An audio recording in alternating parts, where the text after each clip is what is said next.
আমি বারবার করে বললাম যে তোমাকে আসতে হবে না। তুমি দেখো তো কারো গার্জেন এসেছে। চুপ কর, একদম বেশি কথা বলবি না। তোমার তো সবেতেই বেশি বেশি। হ্যাঁ, আমার তো সবেতেই বেশি বেশি। আর আমি বেশি বেশি করি বলেই আজকে এত সুন্দর রেজাল্টটা করতে পেরেছি। তাছাড়া না 80% এর মুখ দেখতে হতো না। এই, ওটা তোর বান্ধবী রিমি না? হ্যাঁ, ও তো রিমি। ও কাঁদছে কেন? ফেল করেছে নাকি? না না, ও কম নাম্বার পাবে না। ও তো প্রত্যেকবারই ক্লাসে টপ করে। কি রে, কান্নাকাটি করছিস কেন? তুই তো এবারে টপ করেছিস। হ্যাঁ, আমি টপ করেছি, কিন্তু শুধুমাত্র 2 নাম্বারের জন্য আমি র্যাঙ্ক করতে পারিনি। দেখ, ওর দেখে কিছু শেখ। আর তোর রেজাল্ট কেমন হয়েছে?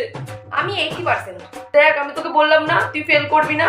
তোকে আমি পরীক্ষার হলে সব ঠিক ঠিক শিখিয়ে দিয়েছিলাম। আরে চুপ কর, চুপ কর। কি বলছিস কি? তুই দেখিয়েছিস? হ্যাঁ আন্টি, ও তো এক্সাম হলে বসে থেকে কান্না করছিল, কিছু পারছিল না বলে। আমি ওকে সব শিখিয়ে দিয়েছি। তুই শুধু বাড়ি চল, তোর জন্য জুতো রেডি আছে। যাক বাবা, ম্যামের কাছে কান্নাকাটি করা সার্থক হয়েছে। ম্যাম 1 নাম্বার বেশি দিয়েছে বলেই তো আমি 25-এ 25 পাস করেছি। আন্টি কেমন আছো? ভালো আছে। ওর থেকে কিছু শেখ। বড়দেরকে কি করে সম্মান করতে হয় ও খুব ভালো করে জানে। তোর রেজাল্ট কেমন? আমি তো আগেই বলেছি, নাম্বার আমার কাছে কোনো ম্যাটার না। শোন, আসল শিক্ষা এই নাম্বার থাকে না, বুঝলি? আসল শিক্ষা হলো সেটাই যে তুই পড়াশোনা করে কি শিখলি, কেমন মানুষ হলি।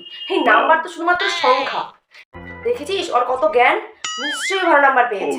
তুমি তো জানো না ও কি চিজ, প্রত্যেকবার 10 এর 25 পেয়েই পাস করে। আচ্ছা সত্যি কথা, রেজাল্টটা বলতো। চুপ করবি তুই? আর বলো না আন্টি, কাটায় কাটায় 25 পেয়ে পাস করেছি।